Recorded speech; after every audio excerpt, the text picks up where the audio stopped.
We're in the midst of a huge transformation where our peers, communities, and workplaces are all really melding into one. Welcome to Reimagining Company Culture. My name is Christina Giordano, she, her, and hers, and I am the Senior Partnerships Manager here at AllVoices. Today, I am very excited to welcome our next guest onto the interview series, Misty Gaither. She's the Senior Director and Global Head of Diversity, Inclusion, and Belonging at Indeed. Misty, thank you so much for being here. If you want to share a little bit about yourself for our listeners, including your pronouns, and when you were younger, do you remember how exactly you answered the question, what do you want to be when you grow up?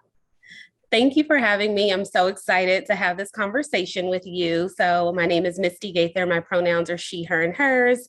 And I've actually been getting this question a lot lately. And it's really a reflective moment for me because it actually helps me to really think about the through line from like second grade Misty to where I am today. So, when I was younger, I wanted to be a pediatrician. And that's always what I told people, going as far as to even go to a medical magnet high school and volunteer as a candy striper in a trauma center. And this is so special for me because it was second grade when my grandfather got really sick, and it was my first experience with losing a loved one. And I'm like, I want to be a doctor so I can help people feel better so they don't have to be sick. And I guess the through line, obviously, our mission at Indeed is to help people get jobs. But for me personally, I've always been in roles where I just wanted to help people get better. So it's like a natural place for me to be here today. Absolutely. I think that definitely makes sense. And you can see that common thread throughout. In terms of your kind of personal journey, how do you think kind of all of your experiences have really led you up until this point in your kind of career leading diversity, equity, and inclusion initiatives at Indeed? So, for starters, I always tell people like I didn't necessarily set out to enter the field of diversity and inclusion. I didn't know this was a career when I was coming out of college. So, surprisingly to a lot of folks, my background is really in sales and business development. I spent the first 14 years of my career between the consumer packaged goods industry as well as the financial services industry. And so, when I think about like the experiences that I've had at companies, I didn't really have the language or the tools to navigate the things that I was experiencing. And so, like my first job out of college, I worked in the tobacco industry. Yes, I worked for Big Tobacco, but only the best tobacco company. And then I worked for them in several markets. So, like South Florida, Southern California, and Washington State. But I always recognized I was like one of one. And so at the time, like I didn't know like tokenism or being singled out or being the face of the company for a specific population. And my second role was with JP Morgan Chase, and I worked for them in multiple locations throughout the Bay Area, but mostly in Silicon Valley. And so the areas where I actually led like sales teams in retail and in the branches, one of my offices was actually in an area that has a high population of an Asian demographic. The other one was a high population of folks with a Latin background. And so it's interesting how you're treated differently when people assume that you are the support function or in a lower position. And so I started to have a lot of those experiences quite often where people would come in and, just walk right past and like, I need to speak to a manager. And I'm like, hi, I just said hello, it's me. And they would be surprised, right? Or I think another thing people don't talk about is when you present youthfully and people assume that you're early in career and that you're not as experienced or as knowledgeable, you get a different experience. But ultimately, all of those things kind of inform and they're why I do this work today. And I really just want to continue to help people who look like me and people who are from other marginalized communities be prepared and equipped when they face these challenges. And I really hope that what I experience and sometimes continue to experience, because I'm not exempt, even though I lead this function, that it happens to like fewer people and less often, as we create more ways for people to be educated and informed. I love that. Thank you for sharing your personal experiences and also kind of the challenges you faced and what got you to kind of the role today. I think a lot of folks who are practitioners in diversity, equity, and inclusion didn't say, this is where I'm going to be at 10 years old. And I think that we're all looking to kind of really have this ownership mentality of, okay, how can I make the world a more kind of equitable place? I think we've seen a lot of organizations kind of invest in these roles as well, because it is a full-time job and everybody, again, has a unique position in the world to play. What is the kind of uniqueness of private organizations or employers in creating a more equitable world, in your opinion? Well, the future of work right now is such a huge unknown. And so, with all the research that Indeed is doing, it is a huge responsibility and it's something that companies should prioritize. Before I go deep into the answer, I want to come back to something you said in terms of, D&I practitioners, because there are a lot of folks who actually do a lot of research. They have a lot of historical context, they're facilitators, they're experts, and they have like depth of expertise in very specific areas in a topic that's so vast. And my current leader actually gifted me with this term. She's like, you're actually not a D&I practitioner. You're a businesswoman who has subject matter expertise in DIB. And the difference is that I'm able to bring in all of those concepts to actually embed them into the organization and really operationalize it. So I want to give respect to those folks that are doing this work very differently, but then also highlight the importance of, really having a global DIB team that actually works to really inspire and influence leaders without authority to inform their approach and really unlock the power of like collective differences to drive innovation.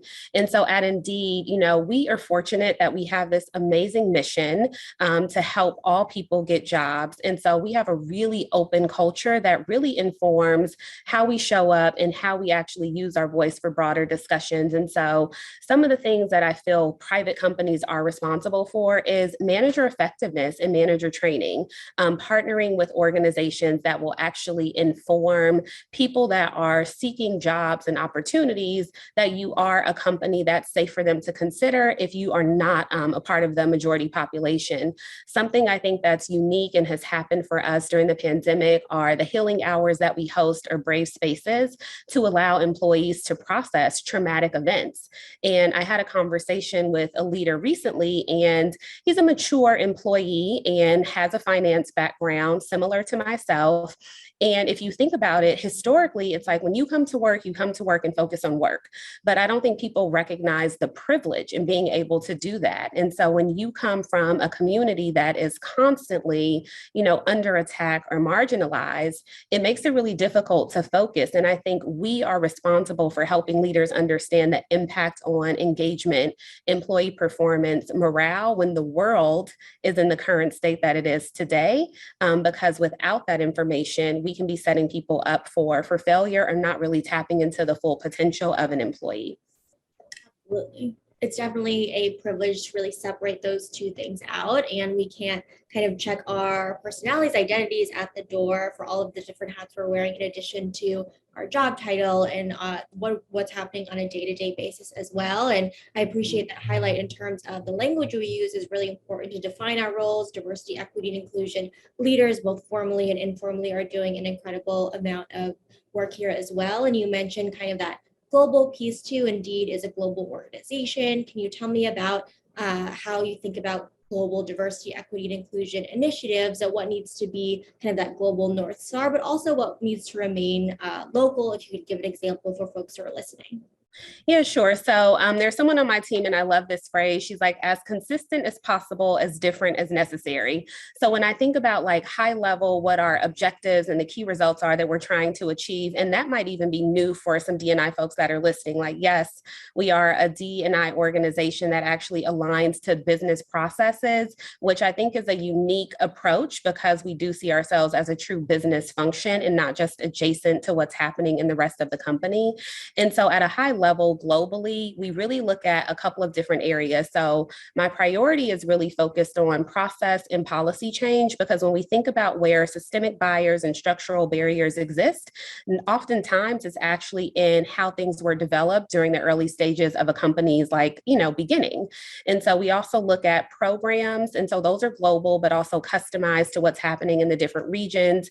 And then also, again, the partnerships. And so partnerships are opportunities for, again, us to actually really communicate that we do have an emphasis and that we're focused on identifying and attracting people from these communities. But partnerships are not the end all be all. And I did mention those in order of importance to me as I lead this work. And so things that are a bit more localized, it depends on what's happening in every region. So at Indeed, we focus US, EMEA, and APAC, and then we actually drill down a little bit more. So if I look at how Japan is currently structured and what some of the opportunities are there, there's still a long way to go to advance women's equity and equality in the workplace. In terms of what we're doing, we have parents and caregivers, we have 10 IRGs that exist globally. And so they actually help to inform the strategies for what we're setting up on local levels. In the US, I mean, it runs the gamut of everything that's happening. Obviously, we're in Pride Month. And so I can give you a laundry list of things that we're doing. But I think it's important to call out for the purposes of this, like the intersectionality, because none of us are just like this monolith. And so there's always ways to cross collaborate. And we actually do work for all communities all throughout the year. And we don't just wait for identity months to actually celebrate.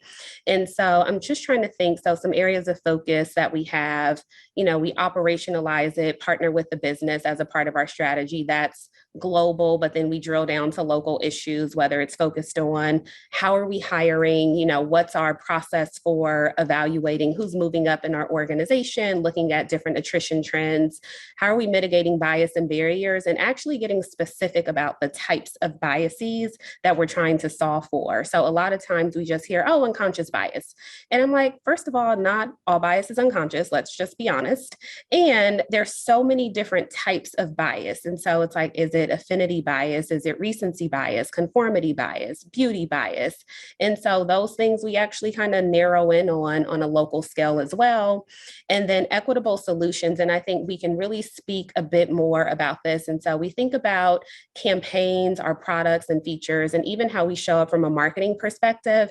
And that is where we have a really localized approach. So when we look at our marketing concepts, we actually have a global product advisory council that sits across all of our markets. And so when we are testing concepts and iterating on ideas, we actually go to that specific market to really understand and to help mitigate any risk with what we plan to put out, because we want to make sure that it is appropriate, that it's not offensive, and that it's actually going to resonate in the communities where we're operating.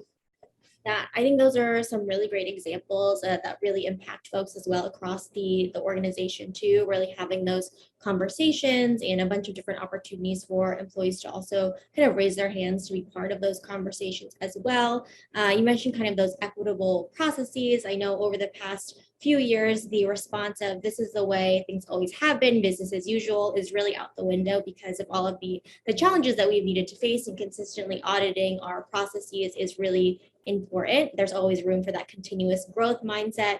Can you tell me about how you've recently and your team redesigned a system to be more equitable, whether it's a process, policy, or initiative? Yeah, so I mean, a couple of things come to mind. So over the past several years, we've always had this philosophy around pay transparency and obviously pay equity. And so we really think that it's important to offer equal pay for equal work and really focusing on how we close the pay gap. And so we are actually evolving that approach. And so a lot of times I think companies will outsource a lot of that work and they'll wait for it to be done on an annual basis. I think taking more ownership of that and bringing it in-house and having a more proactive approach and getting really specific is actually helping us to close the gap. And so a specific example, so if we look at communities that aren't well represented, a lot of times we can say, oh, it's just a small portion of your population and it's only 2 cents. We are not that company. We don't care how many people it impacts, so we don't care how small the gap is. Like our goal is for that, it should be no gap at all. So that's one area of focus that's very specific. And one of the other areas is around hiring. And so we've actually tested for the past year a new way to approach inclusive hiring processes. And it's not an initiative, it's here to stay. It is a true business process change. And effectively, it's really rethinking around about what does it mean to be successful in a talent attraction organization, whether you are sourcing, whether you are responsible for delivery or recruiting. And so obviously inclusive interview rule is, at a certain certain level and above, and we actually do not move forward with any part of the process until we understand the demographic composition of the candidate funnel. And even roles that are not tagged as, a certain level or above, there's still this responsibility now in this process for the entire organization to actually surface candidates and go outside of the norm for how they've typically done things. Yeah, absolutely. I like how you said that it's not just an initiative that you start and finish it. It's going to continue on for the rest of kind of the year, and also just continue to be iterated on as well. I think that a lot of folks have also, in addition to not going, business as usual, is to really innovate in different spaces as well. Can you tell us about like another kind of test you might have done, and if you were surprised by the end result? I know it's a pretty big question, but Oh, wait. Okay. Let me think about this one. Thank God you can edit this. Let me see. So, another test that we have done, and I was surprised yeah. by the result. So, honestly, what else have we tested? The example that stands out is still around the inclusive interview process or inclusive hiring. And so typically when companies approach this, like, let's just name the elephant in the room, right? They call it the Rooney Rule. It's really kind of built off of what the NFL attempted. And there's a lot of scrutiny around that because we've seen recently that it has failed. And even in previous organizations, I think it's been done very topically with little to no resources or support. And there hasn't been this deep dive to really address the root cause. And so I'm so confident in sharing this as something that I was surprised about in a positive way, because we actually did the partnership between the DIB team and the TA organization. There's an entire program manager that's dedicated to this. And so we went kind of under the hood, if I can use a car analogy, and said, okay, so where in the process are things breaking down?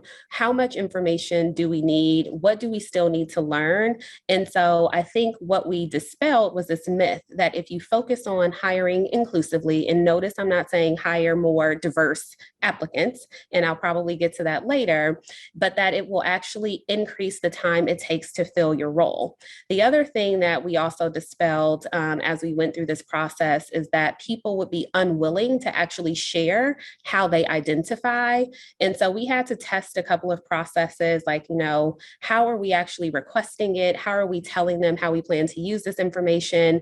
Our CEO was involved, and there's a video that we actually send out to candidates as a part of their candidate experience.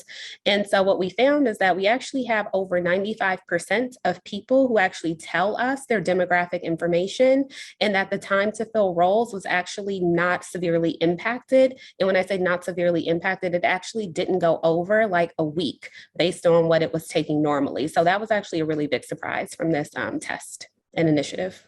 Absolutely. And it's also dispelling myths of people kind of talking about this all the time in terms of increasing the time to hire, and just understanding kind of if we did this, what is the actual end result as well. I think that a lot of folks too, in terms of being a strategic business partner and thinking about kind of this work as the DNA of an organization. How do we know if we're doing a good job? How do we know kind of what is being impacted? Behavior changes do not happen overnight. And we know that this work is a journey, and we're not looking to check a box and say, okay, we have reached an equitable environment, so we're not going to work on it in 2024, 2025, but what gets measured gets kind of invested in. What is your kind of philosophy around measuring diversity, equity, inclusion, and belonging initiatives or strategies?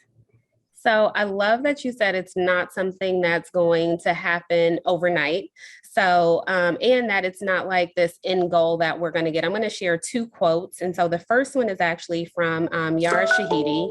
And it reads that culturally, there's an importance in not trivializing conversations and representation and diversity into sound bites, but ensuring that when we talk about them, that we're talking about them as practices, not something that you achieve. And so for me, that's aligned to not talking about them as something that actually you hit this end goal and you stop, but something that's continuous. And the other one is that I'm a Beyonce fan. Everyone knows this by now, that Beyonce rehearsed 8 hours for 8 months for a 2-hour Coachella performance. And so to answer your question directly about like the measurement philosophy, I think that at Indeed, because we are data driven and we say what you can measure, you can improve, we're balanced, right? And so I think there's a lot of focus on the quantitative aspect, really looking at the demographic makeup of your workforce and the composition and how that changes as people come in and go out of the organization, but also looking at the qualitative information from employee engagement surveys and other ways that you actually can collect anecdotes about sentiment from employees that will give you trends and themes that are happening across your organization that you can break down to, team level dynamics, region dynamics, et cetera. And so, I think that when you measure the efficacy of the programs, that it's really important that we look at both and that we don't spend so much time talking about the hiring pipeline that we miss an opportunity to address cultural concerns that really need to evolve to ensure that it's actually psychologically safe to invite people that are not well represented into our organizations. And so, sometimes when it comes to partnerships, people are like, well, what's the return on investment? I don't subscribe to that. I think it's kind of like a way that people are kind of trivializing it, and it's basically showing that it's very transactional. And so a lot of time partnerships, if you think about it in terms of relationships, they take time to develop. You have to really learn the organizations, and you can't say, okay, this year I'm going to do this partnership, and you can't descend on an organization and just want to poach and extract talent for your own benefit. And so we actually don't look at it this way. And so we're actually in the process of testing, a different approach to partnerships and finding the sweet spot in terms of how long has an organization been in business, what's the demographic target audience, and what's too big for us to really have an impact. And so it's not a one-to-one ultimately, but I think we are moving into a space now where we can see engagement scores improve. We can look at engagement from leaders, and storytelling is a big part of, I think, measuring impact of the work. And so we're fortunate to have a CEO that's very well informed and just very human centric. And so for me, a measure of success is when I start to see that approach expand throughout the senior leadership team and when it starts to penetrate lower levels of the organization. Absolutely. I love Yara Shahidi, and obviously Beyonce started out with quotes and just examples from those two incredible women as well. And I think that definitely makes sense. And it's really important, especially for senior leaders, your CEO, to really kind of set that standard and also model that behavior as well that you want to filter through teams, and people are watching and seeing the behavior that is celebrated as well. I know you mentioned at the beginning of our conversation, I do want to acknowledge we are in June of 2022, and we are not just about celebrating one group of individuals one month, celebrating another group of individuals another month, and thinking about this in silos. Intersectionality is really important, and it sounds like Indeed is thinking about as LGBTQIA plus employees 365 days a year. But I do want to ask for an example or two of how Indeed is honoring and celebrating Pride this year in a really authentic way. So we actually launched a campaign in 2021, the Take Pride campaign, and it's really a focus on encouraging employers to be more thoughtful and really change the way that they hire and support those that are a part of the LGBTQIA plus community, and not just for Pride, but even outside of Pride. And so there's an entire marketing campaign, and a little bit of data here is that like 69% of individuals who are a part of the community believe that employers should be doing more. And so we feel it responsible, given the work that we do, to help employers with that. So we have campaigns and we have resources. And sometimes it's as simple as, how do you actually ask someone's pronouns? How do you display your pronouns? And so it runs the gamut. And I always think about things on an education continuum.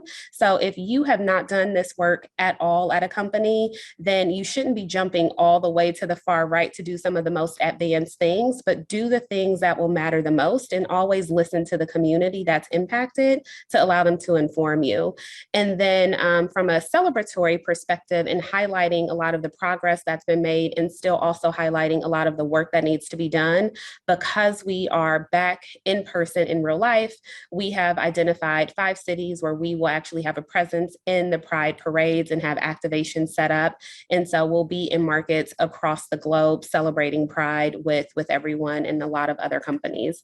And lastly, I'll say our inclusion resource groups, they obviously have a big part and a huge contribution that encourages us, or not encourages, but informs us how to properly show up. And the Pride theme for this year is True to You. And so we'll be in San Francisco, Toronto, Dublin, New York, and Austin. I think that is 5. And lastly, I'll just share with the listeners that if you want to understand more about what we're doing, we are highlighted as one of the best places to work for the LGBTQ plus community by the Human Rights Campaign Foundation, and we've had that designation for 5 years in a row. So I am super proud of the work that we're doing at Indeed. Congratulations, that is awesome. I was looking through the kind of list of organizations, and I know it is a great criteria to look at also for best practices. And it sounds like you're also sharing ideas how employers can really think about being LGBTQIA plus friendly 365 days a year. At the time of this recording as well, we are before Juneteenth, and I also wanted to ask how you're thinking about honoring Juneteenth this year, with the same caveat of we recognize that intersectionality is also important, and also supporting Black employees is something that is year-round and not just on a day, on a month, et cetera. Of course. So this year we have some exciting things planned. And I love that you said, 365 again. So I find myself around Juneteenth and around Black History Month saying like, I am Black 365, but like these times I'm like, extra Black. And so one of the events that we have coming up actually next week, a lot of us will be in New York. You and I were chatting before the recording about Tribeca Film Festival, and we launched a program last year called Rising Voices in partnership with Lena Waithe. And it was created to really uncover and invest in shared in stories by Black, Indigenous, people of color, and filmmakers, because they're we recognized an absence of that representation in the industry. And so we're actually a co-sponsor of Tribeca Film Fest. And so this year, we actually are closed on Juneteenth. It is now a company holiday for us. And again, our Black inclusion group, in partnership with some of our other IRGs, are planning the Joys of Juneteenth, where we are celebrating culture through cuisine. And so I'm actually excited to participate in that, because I think we can all agree that food is really something that brings us all together, and we can learn so much from one another. Absolutely. No, that's really exciting. And also, I think, again, just that representation is so important, the importance of storytelling as well, and really intentionally taking time to think about Juneteenth is really important too. Is there anything throughout our kind of conversation as we are wrapping up that I didn't ask that you want to share with folks who are listening, or maybe underscoring any kind of key takeaways you really hope people bring with them after hearing our conversation? Sure. So maybe I'll close with maybe 3 things. And because I've mentioned our inclusion resource groups quite a bit, I think it's really important to highlight that we actually compensate our inclusion resource group leaders for the work that they are doing above and beyond their day-to-day responsibilities. And so I'm sharing this to inspire other companies to consider doing the same, because they are driving huge business impact.